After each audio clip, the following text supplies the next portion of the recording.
Welcome to God, Sex, and You, a daily discipleship podcast on healthy sexuality.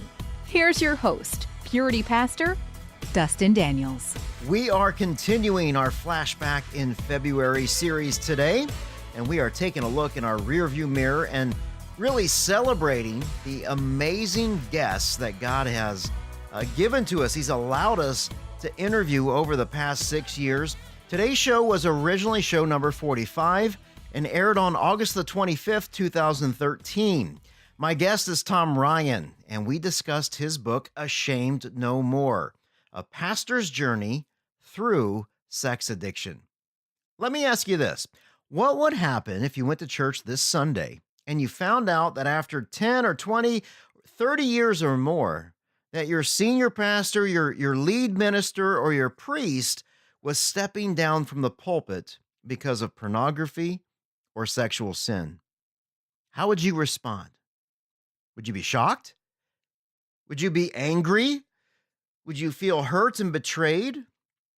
Would you demand that he immediately be kicked out of the church? Or would you try to help?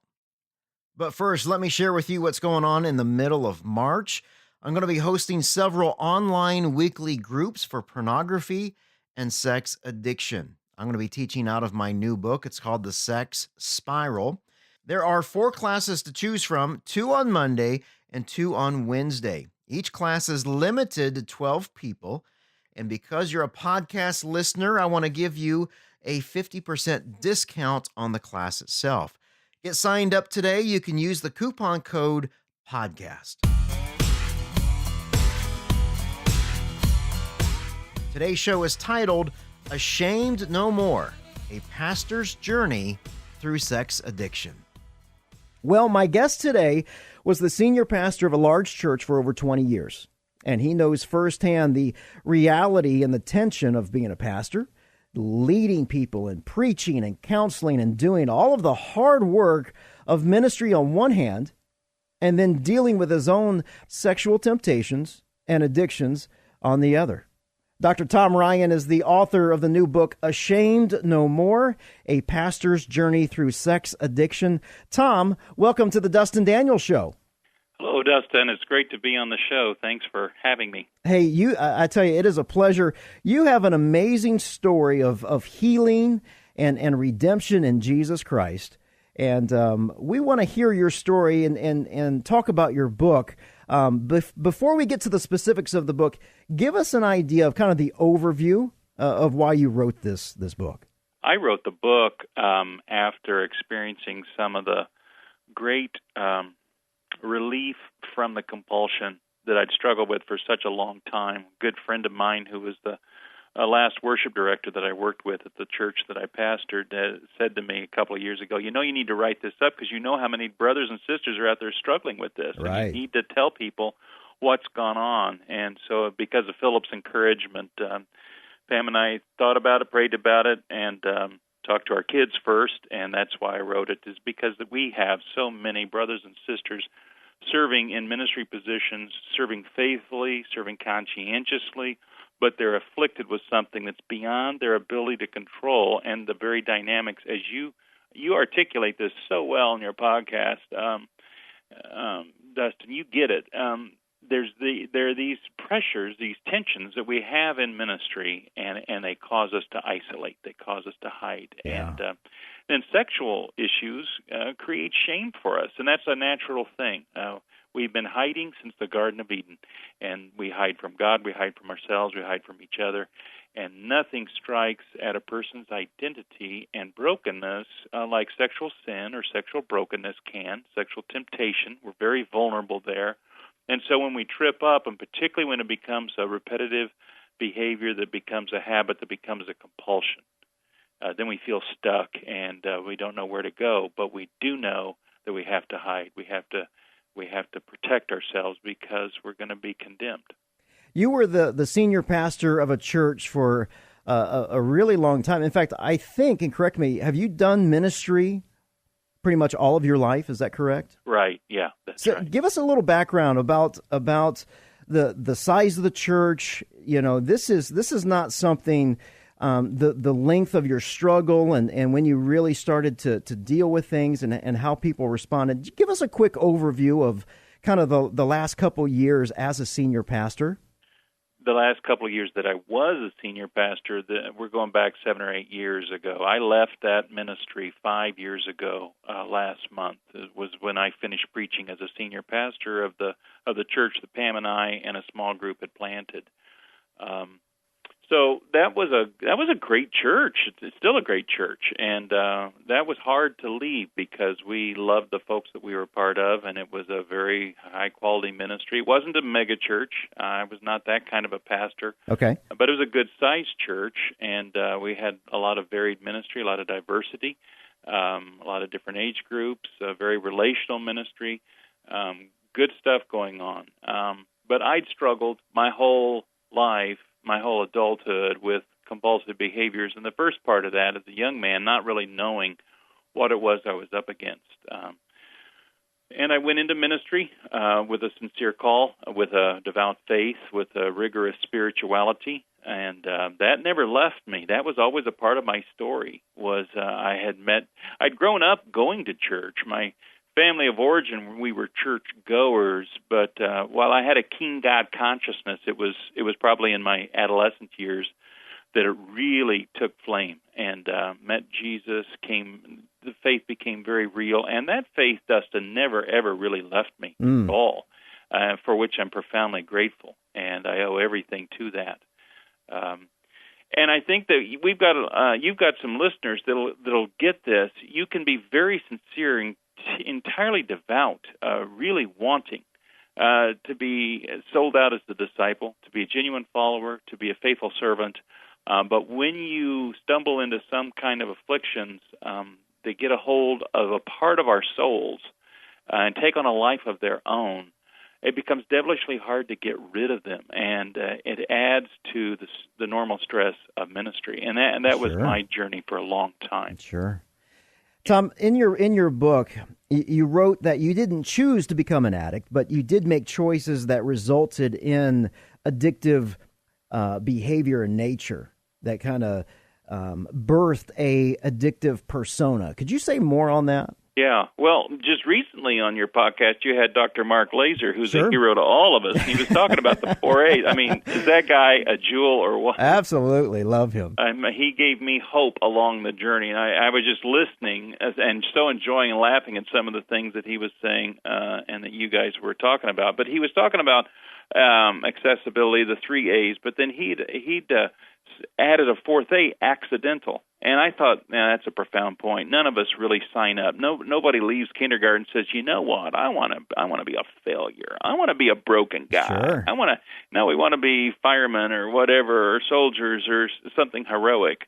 Nobody wants to live in dodgy shadows. But we stumble there. We get there accidentally but honestly, because it is human nature, really, to find shortcuts, to protect ourselves, to sneak things from time to time, to be less honest than we know we'd like to be, to have some discrepancy between the person we'd like to present to the world and the person that we really are. That's just human nature. That's the sin nature.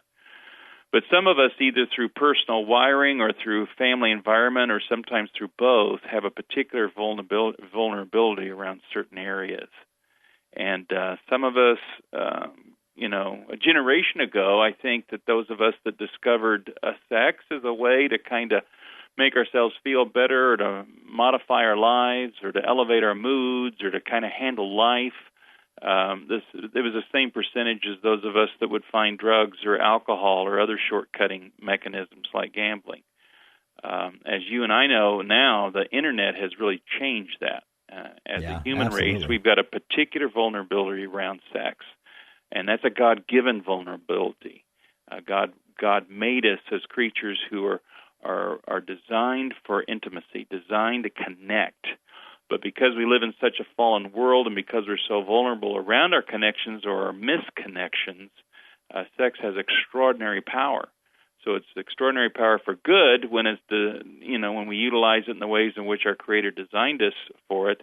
But then it's incredibly powerful when we misuse it. And I stumbled into that early on in my adolescence. I found the power of imagination and lust and self-gratification. And I write a little bit about that in the book, and I do want to make sure that I come across this way, that all my sins are my responsibility. They're not the responsibility of my family or my parents or my situation. I'm not trying to blame anybody else. Sure. But when I stumbled into that arena of imagination and self-gratification, there was a world in which for the first time I was in control, and I could mitigate against the chaos of my life.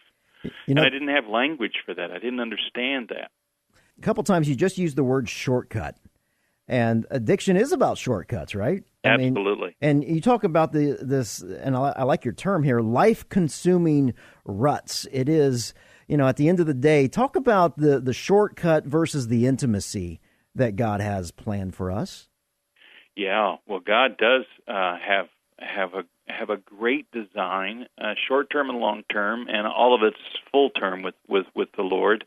But He designs us for relating to Himself, to ourselves, and to others with honesty, with integrity, with a self-giving love, an agape-level love, a selfless love that then becomes reciprocal in His perfect design. And so everyone gets what they need and more. But because we live in such a disordered realm, we're not always willing to give what we're capable of giving. Right. Don't always get what we need to get. And so we look for ways in which we can, quote, take care of ourselves, close quotes, if you will, shortcuts, if you will, ways of connecting or living or getting some kind of a gratification that isn't God's design and isn't God's plan, that misuses God's gifts. You say that the addict needs truth and community, support and love, and I couldn't agree more. And then here's the interesting part that you write in the book. It's way too often the church is the last place that an addict, especially someone that confesses some type of sexual sin or pornography issue, that the church is the last place that he can actually find those things. Right. And how disturbing is that to you? It's terribly disturbing, and I do want to hasten to say that I write that, and I say that with all humility. Right. And like yourself, I love the church. I've given my life to serving the church, and I care greatly for the church. The church means a great deal to me in all its manifestations, in all its goodness as well as its wackiness. But it's designed study the scriptures, and God's people, we're always kind of getting things wrong, and the Lord's sending prophets. He's correcting us. He's coaching us. It's the work of the Holy Spirit to continually move us along the trajectory of spiritual transformation, because we need transformation. We all need to be reparented, and certainly the church needs that. But whether it's fear or shame or whatever the motivations are, there are those of us in leadership of the church and in followership as well. They get one piece of the gospel or little pieces of the gospel, and it's like we kind of nail down to that little piece, and we kind of hold on to that because we're afraid of the world or we're afraid of the devil, or we just want to hold on to what we know that's true. And Jesus calls us to the gospel with an open hand. Our hands have to be open to the fullness of His truth as well as the fullness of His grace. And I don't know why, but it's so hard for us to do that in the church. And one of the areas of holiness or purity that we've accentuated is sexual behavior. And I think it's because it's so, on the one hand, it's so personal, it's so intimate, therefore we intuit that it's so valuable. But on the other hand, in some ways, it's demonstrable. It's clear. It's when somebody, of course, internet use and porn use isn't that clear, but, in certain sexual sins or certain sexual behaviors, if we're really open and honest about it, then we could say, well, that's immoral behavior. That's not ethical behavior. That's not appropriate behavior. And it's easy to draw lines around certain things. And we don't draw the same level of lines around other behaviors that the New Testament's just as clear about, pride and arrogance and the way we speak to each other and what our true motives are in our hearts. And these are the things that really lead to idolatry. But we've over-accentuated sexual sin, and so because we're already vulnerable and easily shamed about it, and we've made such an emphasis about it, I'm afraid people just hide instead of get help. Yeah, and the church itself is a place for us to love one another, even in the midst of our sin. And you and I have been through a lot of counseling. We've been through a lot of groups, and I really like what you say in your book here. The people who are not addicts, referring to those in the church, may be in the biggest spiritual trouble. And that you phrased that so well, Tom, that I really, obviously nobody can judge anybody's hearts, but right. When you go to an AA meeting, or when you go to an SA meeting, or you go to a Celebrate Recovery, and you're sitting around a round table, and you're hearing the stories of changed life, lives that have been changed by Christ and Christ alone, there is something drastically different of someone who knows the amount of their sin versus someone who doesn't. Yeah, and it recognizes their own emptiness. I mean, when they're coming to terms with steps 1, 2, and 3 and saying, okay, I've got some brokenness in my life, but it's beyond just being broken or beyond being a habit I'd like to change or beyond, me trying to come to terms with, well, who really is Jesus? Rather, there's a desperation. There's a sense of, my life's coming apart. I can't handle this. I can't control this. I need help. Is there a God? If there is, I'm willing to sell out whatever it takes. And, of course, anybody in recovery always has to keep coming back to step 1 and reviewing their powerlessness and making sure they're killing off their maybes, that I'm not saying, well, maybe I can handle a little bit of this. Well, maybe I'm not as bad as I thought. Well, maybe, Jesus doesn't really care about such and such. No, we've got to ruthlessly kill the maybes, and whenever we find one, we've got to kill another maybe because you've got to sell out. But that's really the spiritual life, too.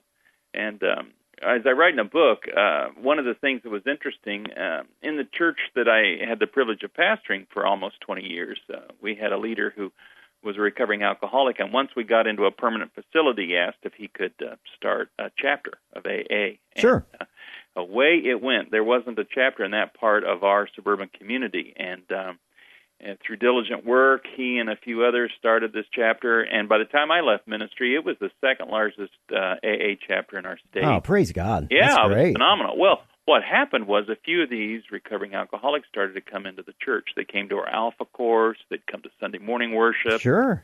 And Dustin, I'm going to tell you as a preacher, the recovering alcoholics all sat in several rows in front of the pulpit, and they were my BS detectors, my friend.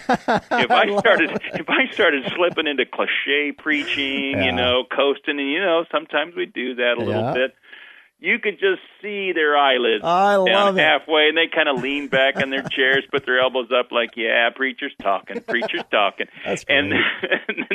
But I'm so hyper paranoid about everything. I was such a neurotic mess anyway. I'd see this. I'd see the way they were acting, and I'd kick back into real preaching and be as transparent as I could be, and they'd lean forward on their knees. They'd lean forward on their elbows. They'd come full attention. They'd pay attention. They were BS detectors, and we need more of that in the church. But some of the other folks in my church loved the fact that these people were fresh and raw and sincere and honest and gobbling up every piece of truth they could find. And they would say to me, Tom, I almost wish I was an alcoholic. They're so real. Wow. Well, Dustin, why is that not the church? Why are not all of us so freaking real, humble about it, but real and hungry? The people around us are picking up on that and saying, man, I wish I was one of them, because that's real living. Those people are honest. Dr. Tom Ryan, author of Ashamed No More, A Pastor's Journey Through Sex Addiction. You can learn more about Tom and his book at tc-ryan.com, and you can pick up his book on amazon.com. Tom, in your book, you talk about this idea of transcending your environment. Can you give us an example of what you mean by that? It's being able to both be present to what's going on, but also keep the bigger picture in mind. I'm somebody who gets very easily distracted by details, or very easily distracted by what's not working right. And so I could become For instance, when I was preaching, I was aware of the environment, of the atmosphere, of who was moving, was the air conditioning too high, too low. It does make it sound like I was a neurotic mess, Dustin, but I was a neurotic mess. So, and God demonstrated His power by still using me for good things.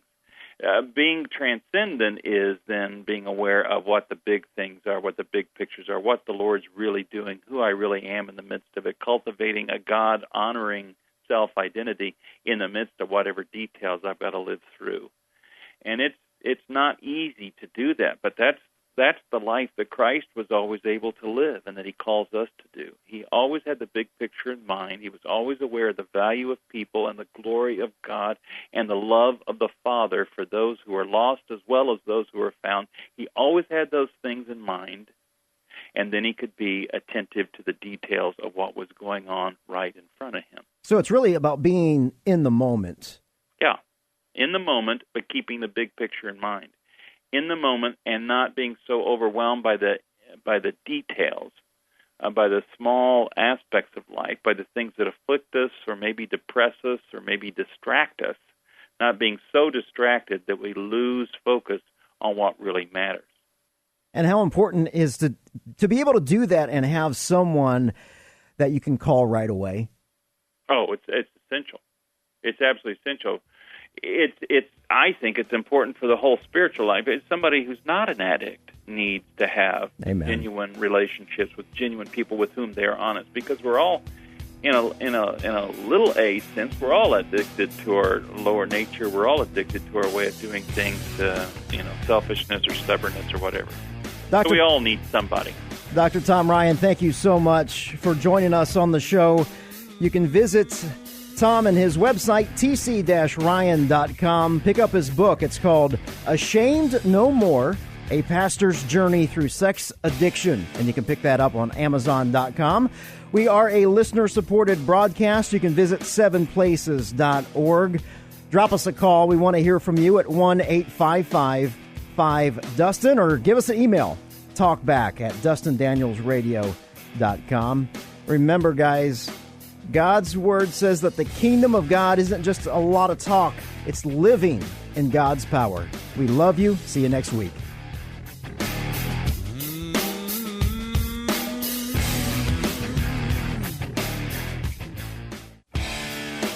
Thank you for listening to the Dustin Daniels Show. We're a listener-supported ministry. To make a donation for our resources that were mentioned on today's program, visit 7places.org. That's SEVEN places.org. The Dustin Daniels Show is designed to provide accurate and authoritative information with regard to the subject matter covered. This information is given with the understanding that neither the host nor the station is engaged in rendering professional counseling advice that pertains to your personal situation. If you need further help, we encourage you to seek the services of a Christ-based counseling professional.